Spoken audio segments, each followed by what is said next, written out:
Hi, welcome back to my channel. My name is Mel DeWeese, and each week I bring you videos about employee benefits, HR, and today is no different. I am reviewing AI in the workplace, and my main thought around this whole presentation is I've been hearing people say AI isn't making people as productive as we all had hoped, and that AI, may be only adding about 5% productivity into.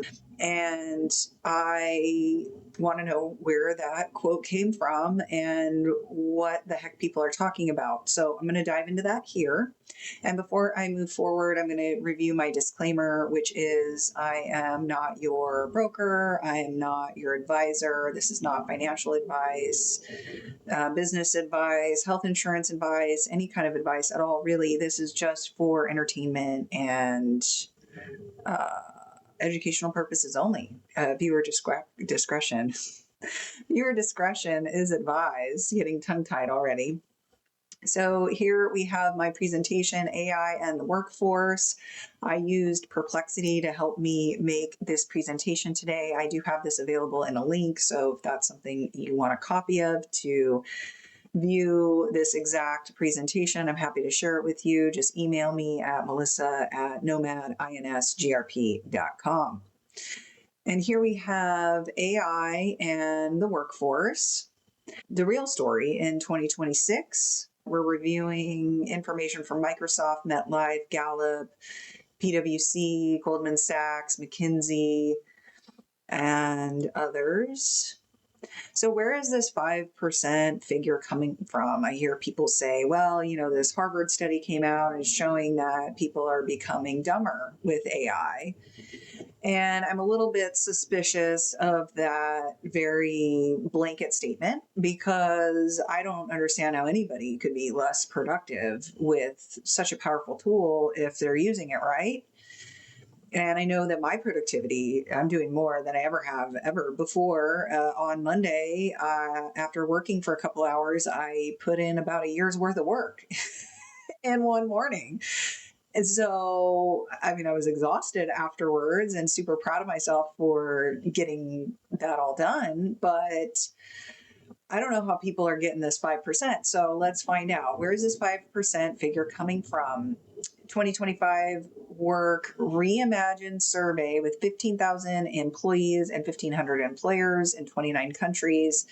88% of employees are using AI in the workspace, but mostly for basic tasks like search and summarization.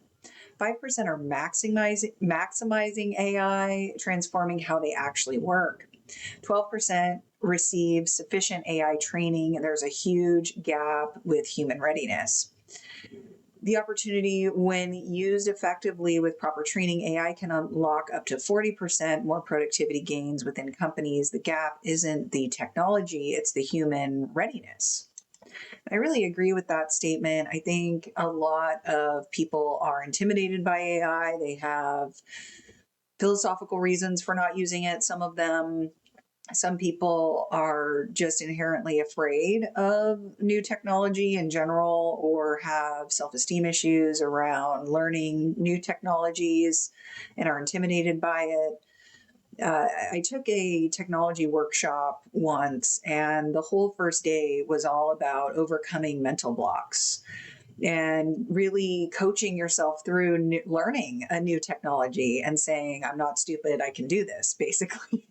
And that's really the first step, is having that, even if it's a false belief at first, and having that discomfort. I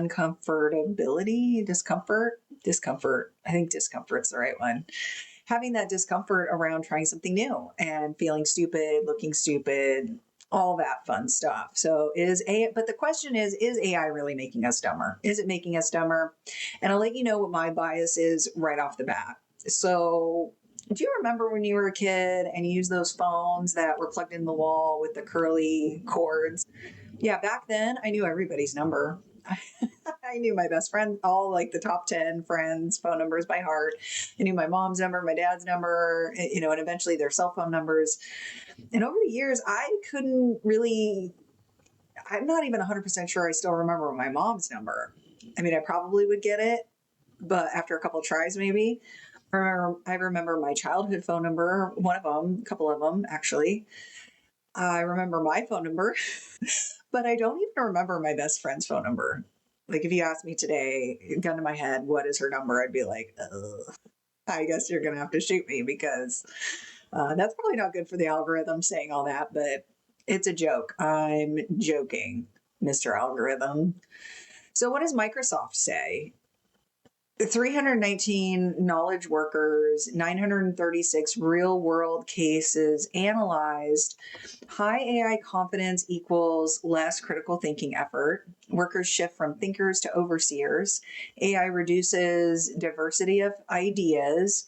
Outputs become homogenized. Task execution leads to task stewardship. So instead of having an employee, you now have a manager. You have a manager of AI systems or manager of working with and alongside the AI system. AI confidence equals less critical thinking. I can see how some things are delegated to AI. However, it is similar to saying that a manager doesn't use as much critical thinking as a rank and file employee. I don't really agree with the framing of this. I don't know what questions they ask. That's the problem. If you've ever listened to me before, this is the problem I have with surveys and survey studies, is that they are highly manipulative, can be I always say that, manipulatable. I don't even know if that's a word, but it can be manipulated according to what the person writing the survey and the bias that is secretly there, hidden there. Even if the survey writer isn't intending on bringing forward a bias, those biases tend to come forward in the way they ask the question, or not giving the right answers, not having the right answers available to the people. You know, what were the options? How could people respond to this? So anyway, high confidence, I would say if somebody has high confidence, they probably could do whatever the hell they want with AI. If you have a lot of confidence, you have an idea and you bring it forward with AI and you work alongside and you don't know how to do it, it will give you the next steps. A lot of times for me, I don't always know where to start. It at least gives me a path to starting a project, making progress. If I'm stuck on a project, making progress, and so forth. All right, so atrophy risk. So like GPS, degrading spatial memory, or autopilot eroding pilot situational awareness, routine AI reliance deprives us of practice for judgment. The key irony of automation, you deprive the user of routine opportunities to strengthen their cognitive musculature, says Microsoft research. So, what's Harvard's take? It depends on how we engage with it, as a crutch or as a tool for growth. AI used as a thought partner, not as an answer machine, can enhance reasoning and push critical thinking further. And I completely agree with that take. 37% of workers worry. They worry about eroding their skills and expertise. This concern is growing, not shrinking, as AI becomes more capable. MIT Media Lab says excessive reliance may cause cognitive atrophy and shrink critical thinking abilities. In my opinion, I tend to resonate with the Harvard's take. And then we have the productivity paradox. Micro level wins versus macro level silence, why this gap exists. So we have GitHub Copilot task level productivity gains verified, 55%. So that really makes sense. Anybody using GitHub is probably pretty tech savvy to get, to begin with, and probably familiar with code and some programming and software building. And I would imagine that people of the mind on how to build a system are having the time of their lives. I'm like wanting to get in there and learn more about this, definitely. And BCG consultants 40%, and customer service 34%, and call center queries 14%. So 95% of enterprise AI pilots show no measurable ROI. That's the MIT project. And 0.5% projected total productivity increase over 10 years. 0.5%, and 30% median gain in specific well-implemented use cases by Goldman Sachs. What employers actually love. So employers love the speed, efficiency. 83% of HR leaders say AI enables employees to work more efficiently. Routine tasks are cut by 30 to 75%. Skill leveling. So novice workers see 34% boost versus marginal gains for experts. AI built-in coaching for new employees. This has been absolutely fabulous for me specifically, on using it as a training tool and using it as a way to store information on how things are done within the agency, and really making a searchable and interactive database of all your procedures and examples of how to communicate with people, how you want emails written, the styling that you want the emails written in, things like that. Wage and talent edge. AI skilled workers command 56% wage premium, and AI skills now outperform a bachelor's degree in hiring ROI. Industry leaders say AI exposed industries saw productivity grow from 7% to 27% between 2018 and 2024. Revenue per employee is growing 3 times faster. All right. And admin time saved. AI cuts 3.5 admin hours per week per employee. 8 in 10 workers using AI tools report saving meaningful time. And the compounding advantage is that early adopters now are outperforming laggers significantly. Productivity, wage growth, and innovation capacity increasingly cluster around AI-enabled workforces. And that is from MetLife, PwC, Indeed Hiring Lab, and LinkedIn. The real problems employers face is shadow AI epidemic. So 78 to 86% of employees use unapproved AI tools at work. Sensitive company data flows into unmanaged systems with zero oversight.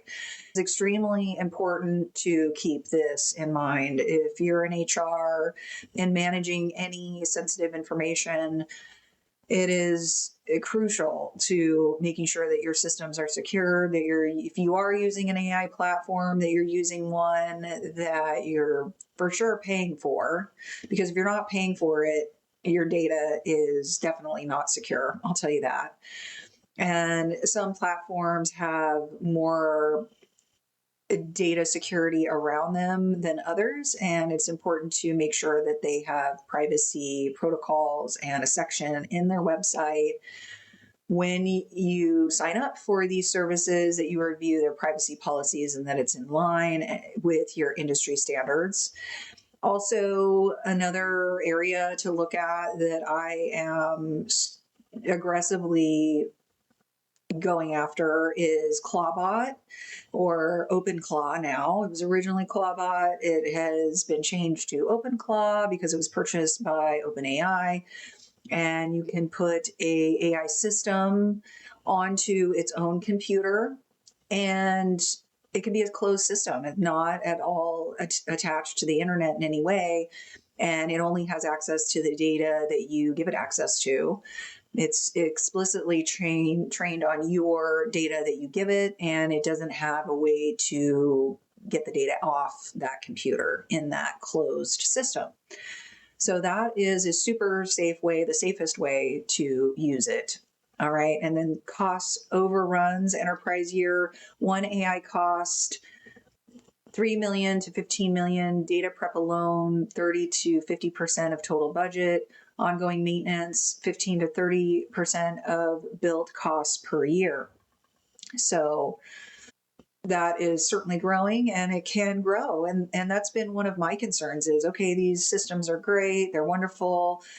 What if the provider you're using decides to up their cost by tenfold and you have built your entire business around using that particular AI platform? Now you're forced to pay that particular provider.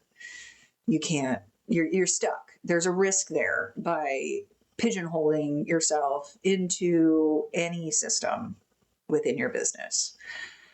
Friction and mistrust. So 67% of employers say AI is creating new friction between management and employees. Culture clashes are now a top HR concern in 2026. And enterprise or employee anxiety, 61% worry about AI's ethical risks.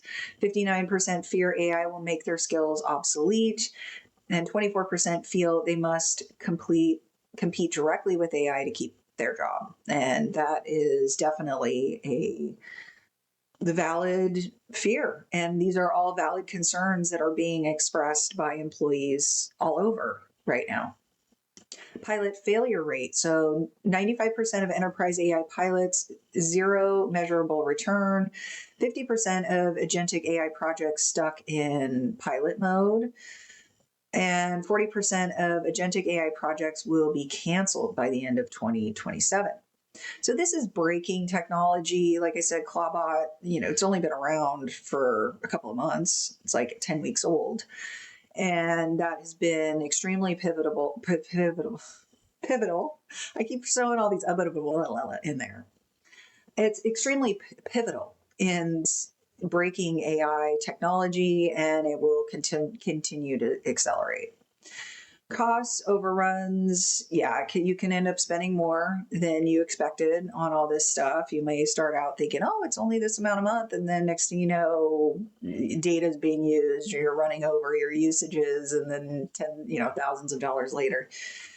And infrastructure gaps. 71% of companies are piloting AI, but only 30% feel fully prepared to operationalize it. End to end, legacy IT's biggest deployment blocker. So I've noticed in speaking with several traditional IT people is that many of them are pretty resistant to AI. I know many of them have security concerns, and so they right now have their hands out, feet out, and they're kind of doing this like we got to be careful, which I completely 100% agree with. And I think everybody should be very careful. I am concerned about these two things where we've got this shadow AI epidemic where employees are putting all sorts of information into all these engines to get things done and compromising secure data that should be secure. So with this GitHub, 55% GitHub Copilot stat, this is a very specific controlled study. What they tested is GitHub hired software developers for a controlled experiment. One group used GitHub Copilot and the other didn't. Both were asked to write HTTP server in JavaScript as fast as possible. The result, Copilot users finished the task in 1 hour and 11 minutes versus 2 hours and 41 minutes for those without it, 55.8% faster, of course. The catch, this was a clean, well-defined coding task, exactly the kind of thing Copilot excels at. Real-world results in enterprise setting are more like 8 to 9% improvement in throughput. Okay, so the Harvard study, constraints with AI, completed 12.2% more tasks, 25% faster, and produce results 40% higher quality on creative ideation task. That was consultants with AI. And this comes from the Harvard Business School study plus BCG joint study. And this is for ChatGPT-4. Critical nuance, the 40% quality boost was specifically for tasks inside the AI capability zone. creative content analysis. When consultants used AI for tasks outside of this range, they were 19% points more likely to produce wrong answers and couldn't tell the difference. And the productivity gap, what that means, the slide is showing the gap between what AI can do on a good day, the task level, versus what it actually delivers. So task level 55% to 40%, best case controlled studies on specific tasks. Enterprise ROI 95% fail. So most real world pilots show zero measurable return. Economy wide, Nobel economist Darren Acemoglu, Acemoglu, projection for total productivity lift across the economy, is only 0.5%. The paradox: AI can make one developer write code 55% faster on a test, but when you zoom out and look at the whole company or the whole economy, the gains almost vanish because of poor implementation, lack of training, wrong use cases, and the errors it produces. Yes, definitely have to double check the work. Most definitely. What AI actually costs the employers. So startups, 10 employees and more, setup $50K to $250K, annual operating expense $20,000 to $100,000, year one total $100,000 to $350,000, mid-size 100 employees and up, $250,000 to $2 million, annual operating costs $200,000 to $800,000, and year one total is $500,000 to $2.5 million. Enterprise, anything over 1,000 employees, $2 million to $10 million. Annual operation costs with AI is $1 million to $5 million. And annual first year is $3 million to $15 million. So 30 to 50% of the budget is data prep. 120 to 180,000 per AI role per year, because you have to pay somebody to use the AI, and 15 to 30% annual maintenance of build costs, and 10 to 20% added for compliance and governance. AI adoption where we are today. So in the technology sector, workplace AI use by industry, this is per Gallup in 2025, fourth quarter. So fairly recent, 77% in technology, 64% in finance, professional services is 62%, K through 12 education, 56%, healthcare is 43%, retail is 33%. Enterprise AI adoption by company level, 88% of companies are using AI in less than one function. 12% daily AI users at work. This was as of fourth quarter in 2025. 49% workers who never use AI. Half the team doesn't even want to use it. Remote capable roles using AI is 66%. Gen AI adoption jumped between 2023 and 2024, went from 33% to 71%. AI adoption, the roadmap ahead. So right now, 88% of companies are using AI in less than one function, 12% daily users, 71% active in Gen AI, hybrid versus open and closed, stacks dominating enterprise. So in 2028 to 2029, AI agent coordination, entire enterprise workflows, multi-agent systems, standard at large companies. Gap between AI fluent and AI illiterate workers become a chasm. 2033 to 2035, global AI market is 3.5 trillion to 4.8 trillion. AI equals 29% of the entire global frontier tech market. Productivity uplift of about 15% in developed countries, says Goldman Sachs. And in 2027, they're anticipating 75% of companies globally will adopt AI. 23% of all jobs will be transformed. 40% of enterprise apps embedded AI agents. Net job displacement about 14 million globally. And this is per Goldman Sachs of 2030. 86% of businesses transformed by AI, 170 million new jobs created, 92 million displaced, so a net positive. They're seeing a net positive generation of jobs of 78 million.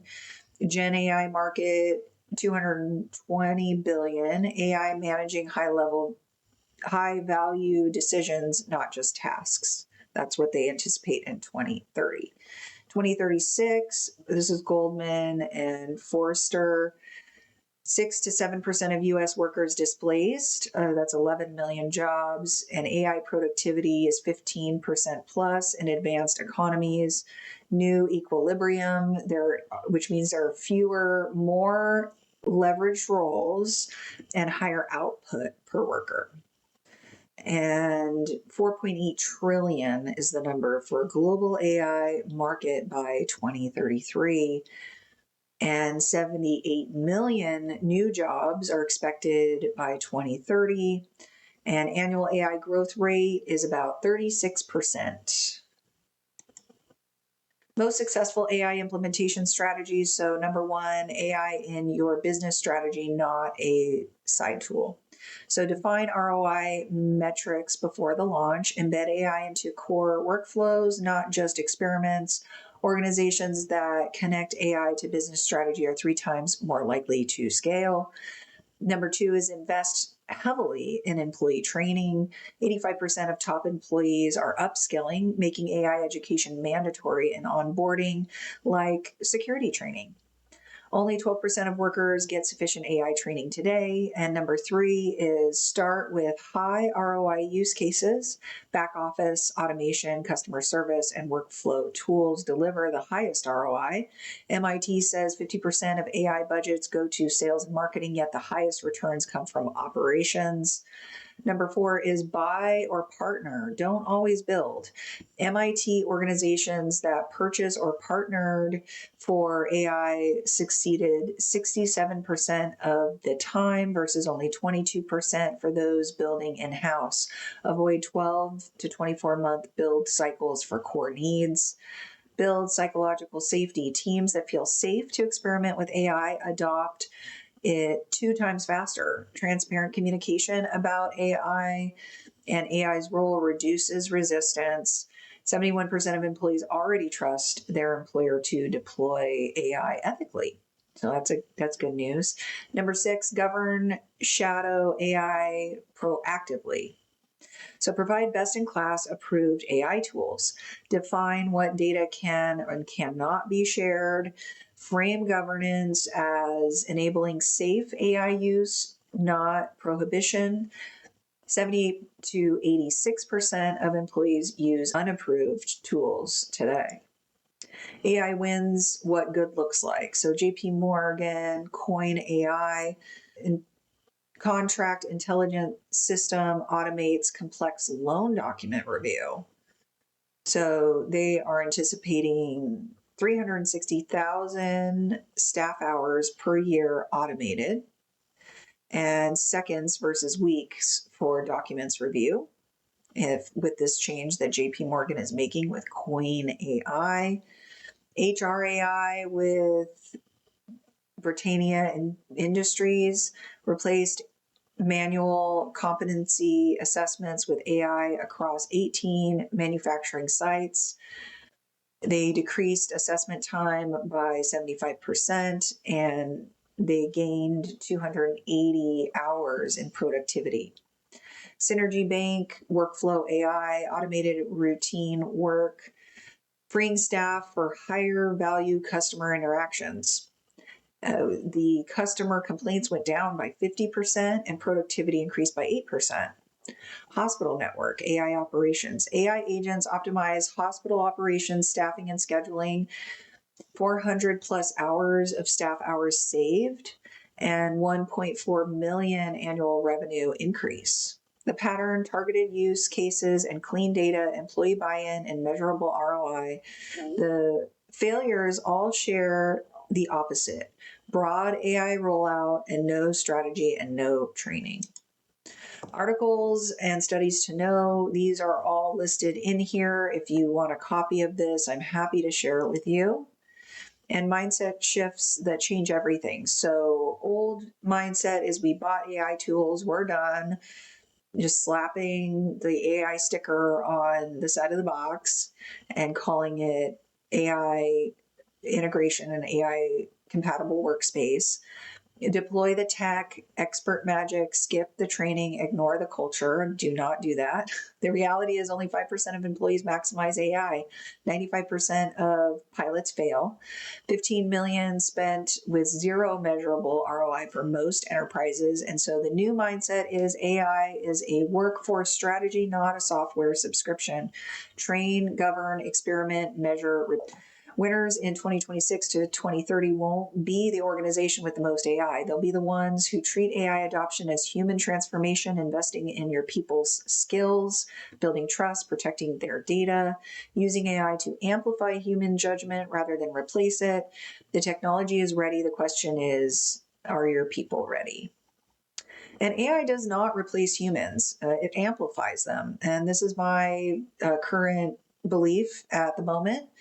And I was just like everybody else. I thought that AI was bad and it was doomsday. And now I'm really coming around on this new technology.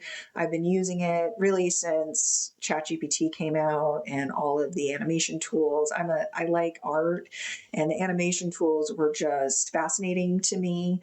And I used it to work with my daughter to create animations that she drew. So we would take a picture that she drew and animate that. We learned how to animate drawings with AI. And then we built characters together and storylines. And I taught her about how to do a storyline. And of course, we used AI during that process, but I didn't remember, plot and sequencing of a storyline, all that stuff I learned in like middle school. So being able to go into an AI model and ask it to walk us through these different steps, and we did that together. So I did use it quite a bit as a learning tool for myself and my daughter, and was have just remained curious. And my thought about it is that God is all powerful, and this is a computer system. And I know we've all seen scary movies, like most people reference the most recent Mission Impossible. And I believe that is the image that many people have when they hear about AI, and also the Matrix and things like that. So my question to people, all the good people out there, is the bad guys are all going to use it. You want to just have them using AI and just building it for world domination and controlling other humans? Or would you like to see what you can create? Or would you like to see, what could you create? Go make a website. Go figure out what kind of website you would like to make. Or if you want to organize family photos and put it on a link for your whole family to look at and share and comment on, you can build that currently within AI. And you will quickly learn that your first prompts may not be, and you will be the director in your play. Okay. So even though AI is taking over a lot of manual work, and like I said in the beginning, we may not be remembering our best friend's phone number anymore. But going forward, we will be learning a new skill, much like we have with the iPhones. And now iPhones are all at our sides. I don't leave the house without mine anymore. I know when I was a kid and I left my phone at the house, it was like, whatever, I'll get it later. But not today. I mean, my iPhone's tied to everything. I work off my phone. I do everything with my phone. I record, I do take beautiful pictures of my children, document these beautiful memories. And my point is that this is a tool. Tools can be used for good, or tools can be used for bad. It's a hammer. It's a knife. Can a knife be used for bad things? Absolutely. Can a knife be used to cook the most beautiful steak you've ever seen? Yes. Can a hammer be used to hurt somebody? Yes. Can a hammer be used to build a house? Yes. AI is a powerful tool. We need to respect it, and we need to ask ourselves, what are we going to build today to make this a better experience for myself and the people around me? And with that, I'm going to leave us there. And if you'd like to have a meeting with me, I do have a link down below to schedule a free consultation with me. Thank you for hanging out until the end. Please share this video with anybody that you would think would find it interesting or useful. If you could make a comment down below, that helps me out a lot. Like, subscribe, helps me out a lot. And we will see you next time. Thank you so much. Bye-bye.